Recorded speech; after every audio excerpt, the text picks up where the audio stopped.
The Ouija board that summoned something worse than a spirit. Hey there, I'm glad you decided to listen tonight. I need to tell you about something that happened to me not long ago.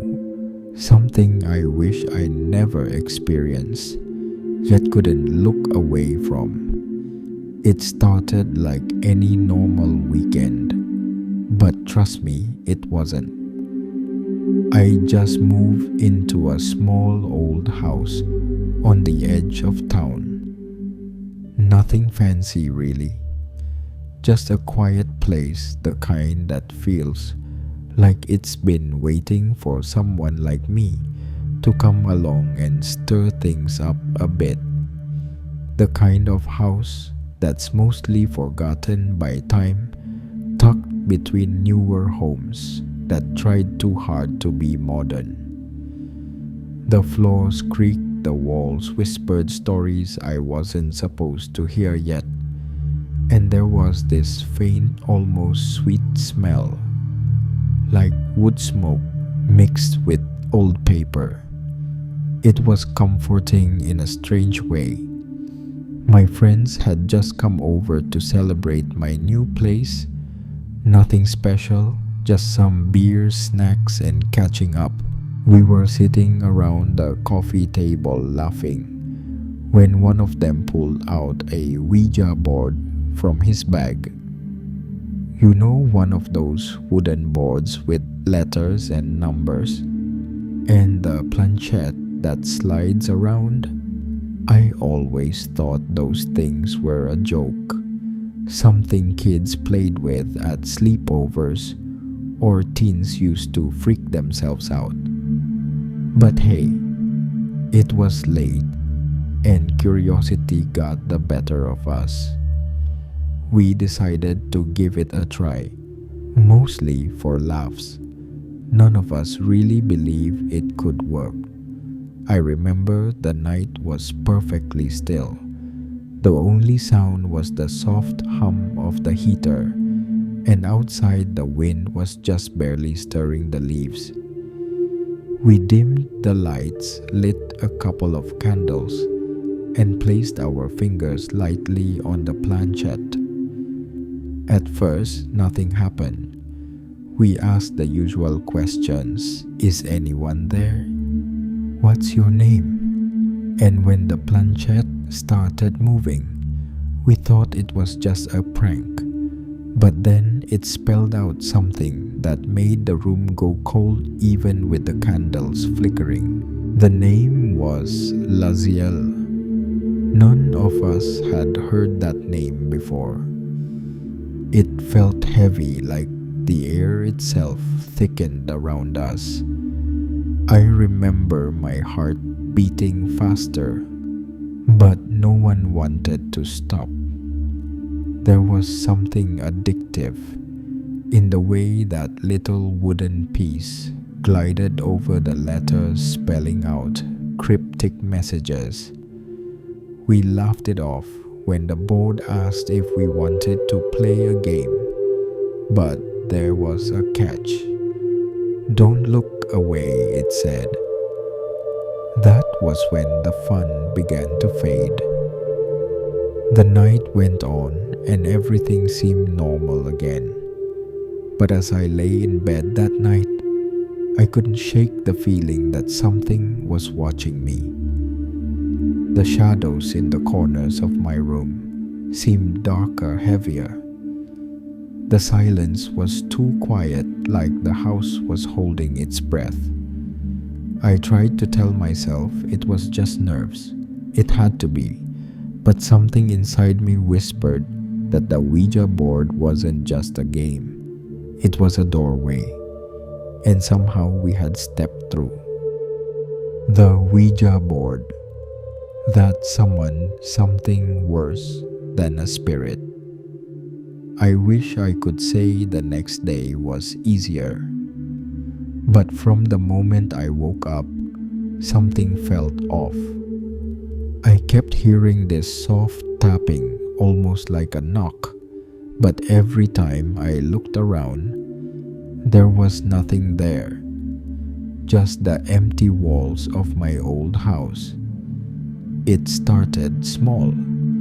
At first, I thought I was imagining things. My phone would ring, but when I answered, all I'd hear was static.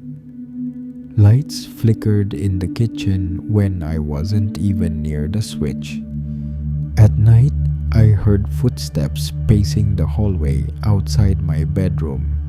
Slow, deliberate, but when I opened the door, no one was there. The weirdest thing was the Ouija board itself. I had put it back in its box, buried at the bottom of a closet. But every morning I found it moved, sometimes sitting right on the coffee table, sometimes leaning against the wall like it was waiting for me. And the planchette, it was never where I left it. Sometimes it was flipped upside down, other time it was pointing to one letter D. I couldn't bring myself to tell my friends. They'd laugh and say I was just stressed from moving. But deep down, I knew something was wrong. One night, I found an old diary tucked behind a loose floorboard in the living room. The pages were yellowed and brittle, the handwriting shaky but clear. It belonged to someone named Helen, the previous tenant. As I flipped through, her words chilled me. They come in the night. The board whispers and the air feels cold. I try to leave, but they won't let me go. The name Laziel follows me. I can't escape. The last page was even stranger. Written in large jagged letters was my name. I couldn't tell if it was a warning or a threat. That night, the tapping came again, louder and more insistent. At exactly 3 a.m., the knocking started at my front door. I pressed my eye to the peephole. Nothing. No one. Just darkness staring back at me. When I looked away, the sound stopped. For a moment, I thought it was over. Then, from the living room, I heard the soft scraping noise of the planchette moving across the board by itself. My breath caught in my throat. I wasn't alone. The more I tried to ignore it, the louder and clearer the signs became. Whispers curled around me like smoke, barely audible, but unmistakable. Shadows shifted just beyond my vision. My own reflection in the mirror seemed to hesitate before it mimicked my movements. I wasn't sure if I was losing my mind or if something had truly crossed over into my world. But one thing was certain, the board was alive. And whatever it had brought with it wasn't done. The Ouija board that summoned something worse than a spirit. I thought I could fight it, that I could break whatever hold it had on me. But I was wrong. That night, I sat in the dark living room, the Ouija board spread out before me like a trap. My fingers hovered over the planchette, trembling with a mix of fear and defiance. I asked the one question I knew I shouldn't. Who are you? The planchette moved swiftly, spelling out, not who, what. A cold wind swept through the room, snuffing out the candles and swallowing the silence. I heard it, then a voice, layered and shifting, not quite human. It whispered my deepest fears, the things I never told anyone. The weight of every secret I tried to hide pressed down on me. I tried to pull away, to leave the board alone, but my hands wouldn't move. It was like the board was alive, controlling me. And then I saw it. Not a ghost, not a spirit. Something darker, older. A shape that flickered at the edges of my vision, always just out of reach. A mass of shadows that seemed to crawl across the walls like smoke. It whispered a warning, but in a language I somehow understood. You opened the door. Now you belong. I scrambled to get up, but the room shifted. The walls breathed, closing in, like the inside of a chest. I turned my head and saw it, the planchette, crawling across the board, moving on its own, spelling out words I couldn't unsee. Don't sleep when I'm awake. That's when I understood. This wasn't a spirit trapped by the board. It was something that fed on fear, on attention, on life itself. The board was its cage, but also its invitation. I ran. I left the house behind, but it followed me. In every dark corner, in every quiet room, I could feel it watching. Sometimes late at night, I swear I hear the soft tapping at my door. And if I look too long into the mirror, I catch a glimpse of something lurking just behind me. Something worse than a spirit. So if you ever find a Ouija board, maybe think twice before you play. Because some doors once opened never close. Thank you for staying with me through this story. And remember, sometimes the scariest things are the ones you invite in yourself. If you'd like, I can help you polish this script for your channel or even craft the voiceover prompts. Just let me know. Possessed by the House. A family's nightmare in the suburbs. A family's nightmare in the suburbs. I still remember the day. We moved in, the smell of fresh paint mixed with the faint scent of damp wood, the sound of leaves brushing against the windows, and the way the late afternoon sun cast long shadows across the quiet street. It was a perfectly normal suburban neighborhood where kids rode their bikes and neighbors waved as they passed by. Nothing about this place screamed horror or mystery. We had just packed up our old apartment and found this house on a whim. An old two-story, charming in its own way, tucked between rows of similar homes. It was a fresh start for us, me, my wife, and our little boy. After months of cramped living, the thought of a backyard where he could play felt like a dream. The real estate agent had told us the house was full of character, though that's the kind of phrase you hear when a place is old, maybe creaky, but nothing you can't handle.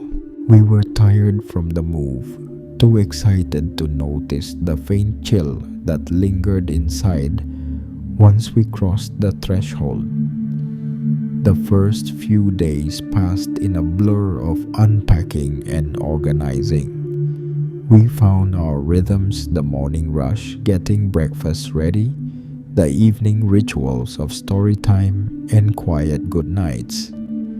Our son loved exploring the attic, which was cramped but had windows overlooking the quiet street below.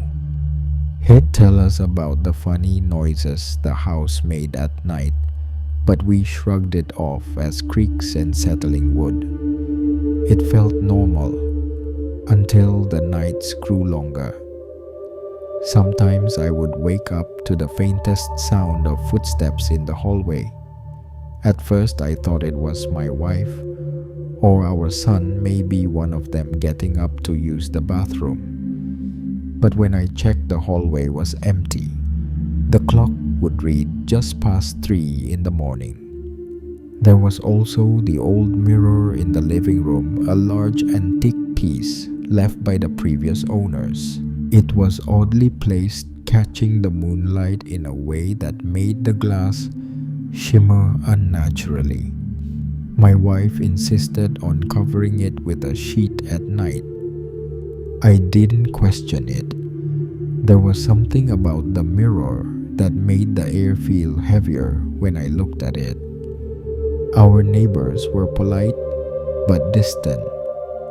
I learned the local grocery store closed early, and on weekends, the streets felt eerily still. The small town where we now lived seemed peaceful on the surface, but beneath that calm was an odd quietness, like everyone was holding their breath, waiting for something to happen. At work, I found myself distracted. I'd replay little things in my mind: a shadow flickering in the hallway, a faint whisper that vanished when I turned my head, a cold breeze, even though all the windows were shut tight. None of it made sense, and yet it settled in the back of my mind like a quiet warning. One afternoon, while unpacking boxes in the basement, I stumbled across a small dusty trunk. Inside, I found a stack of old papers, yellowed with age. Among them was a diary bound in worn leather and locked with a tiny rusted clasp. I showed it to my wife, but she said better to leave it alone. Curiosity got the better of me that night. I cracked open the diary under the dim glow of my bedside lamp. The handwriting was neat but frantic, describing strange occurrences: voices in the walls, footsteps at midnight, shadows moving without bodies. The entries grew darker with each page. The last entry stopped abruptly, as if the writer had been interrupted. The final line sent a chill down my spine, a name I hadn't expected to see my own. I laughed nervously and closed the book. It's just a story, I told myself. But the unease stayed. We tried to ignore it. After all, families move. Old houses hold secrets. That's just how life goes. But there was a sense I couldn't shake, that the house was watching, waiting, and that somehow we had walked straight into its trap.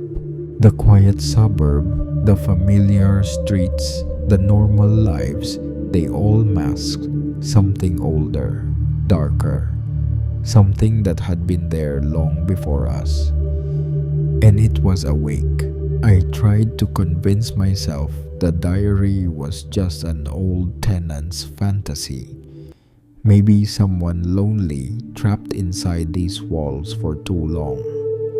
But then the strange things started happening. It began with little things. Objects moved from where I left them.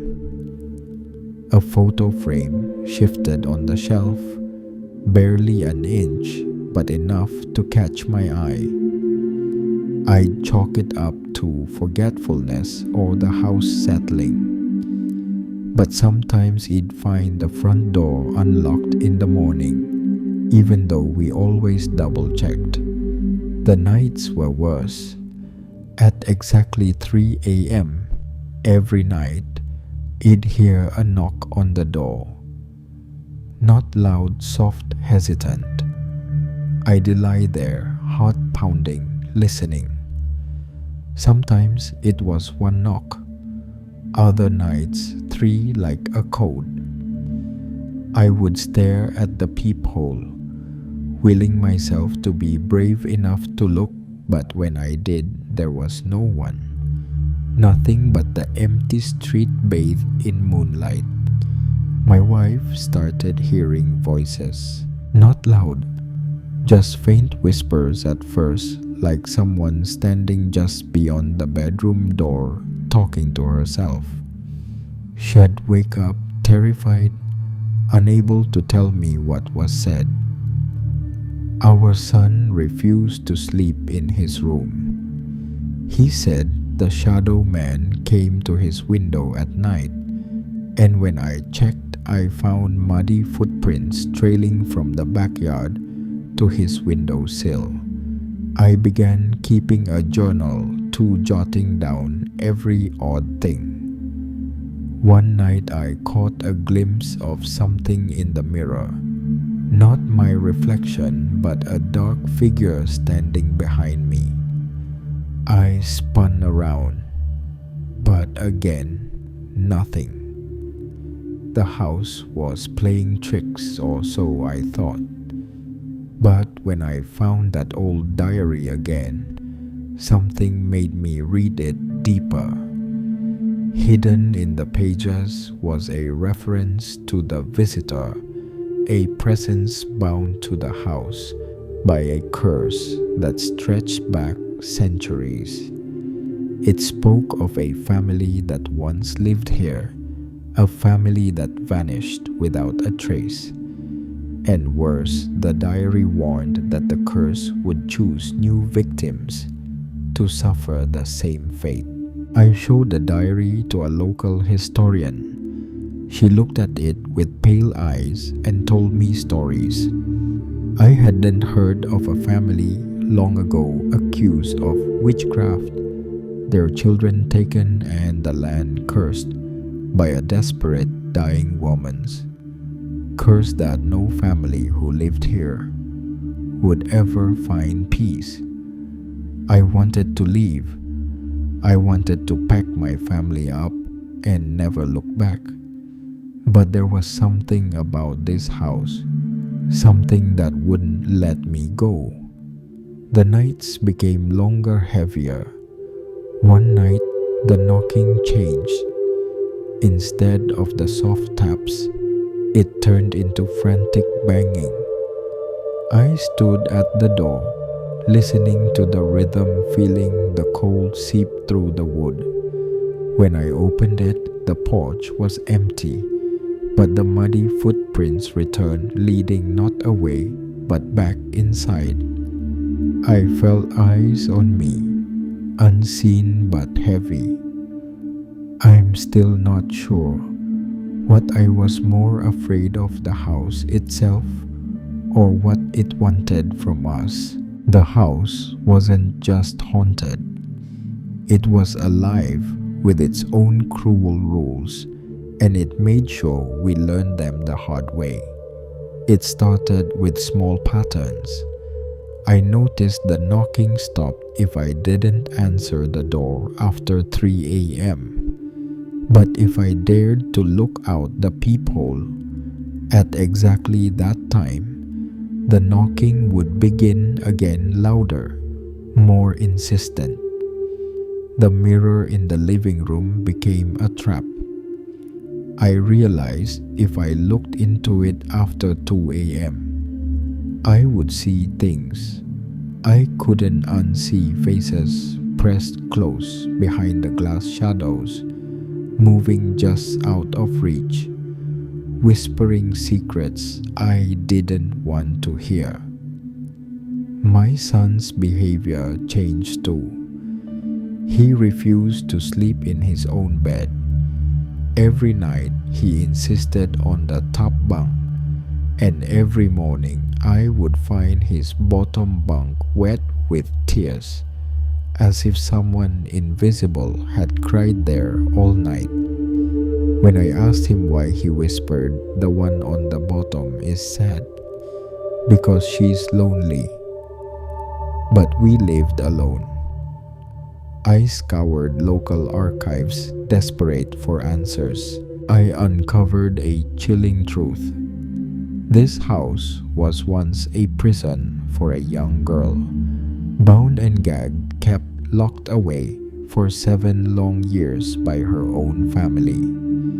She was hidden from the world, her cries muffled by a cruel silence. They said she was cursed. Some townsfolk whispered that she was never really human anymore, twisted by the pain and isolation into something darker. That curse, I realized, had never left. It clung to the walls, to the floorboards, waiting for the next family to break the silence. I began to see how it worked. The house punished lies. Every time someone lied, a shadow crept closer. It fed on fear, on broken promises. It loved secrets. One night, I broke one of the unspoken rules. I lied about going to bed early. The house retaliated swiftly. The lights flickered. The walls seemed to pulse, and the air grew thick as if I was suffocating under an invisible weight. In the attic, the temperature dropped sharply. I heard soft crying, a child's voice echoing through the beams. I climbed up to find the old trunk again, this time broken open.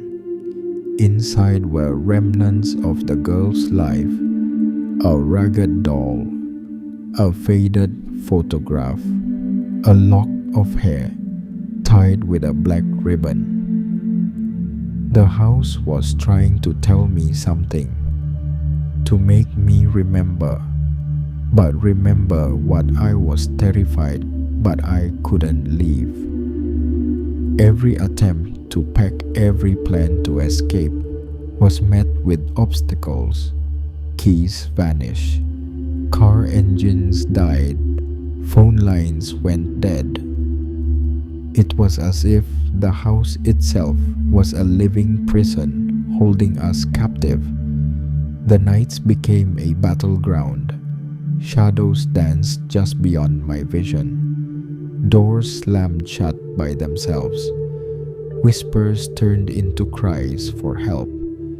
The house was angry, hungry, and it wanted us to stay. I remember the night I finally tried to break free, to escape the grip of that cursed house. The night everything unraveled. It was after another restless day, after another series of knocks that seemed to echo inside my skull long after they stopped. I packed what I could, silently waking my family, ready to leave before dawn. But the house had other plans. As I grabbed my son's blanket from his room, I noticed something strange. The old ragged doll from the attic was sitting on his bed, not where I'd left it, but perched upright facing the door. I reached out to move it, but before I could, the doll twitched. Slowly, like a living thing. My heart slammed in my chest. I turned my head to look back at it, and understood why the doll was always there. In the morning, no matter where I put it, the night before, it was crawling. I don't mean crawling like a toy, falling over. It was crawling like it wanted to follow me out of that room, following us all. Panicked, I grabbed my family and made for the front door. But as I turned the knob, the air grew icy, and a terrible pressure bore down on me. I heard a voice, faint but clear, whispered from the shadows, "Don't sleep when I am awake." I froze. I turned on my flashlight and aimed it at the ceiling. Scratched deep into the plaster were words freshly carved as if by fingernails that had just finished their work. I realized then the cruelest truth: the curse wasn't just a story. It was alive, watching, waiting. In that moment, I understood that the house didn't want us to leave. It wanted us to join the endless procession of those trapped inside, caught in a nightmare with no dawn. I tried to fight, tried to run, but the house's hold was too strong. That was the last night I ever felt safe. I'm not sure if anyone else will ever move into that house, and I'm not sure if anyone will ever break its curse. But if you ever find yourself in a quiet suburb, staring at an old house with dark windows, and you hear a knock at 3 a.m. with no one outside, don't answer. Because some houses aren't just homes, they're prisons, and some nightmares never end.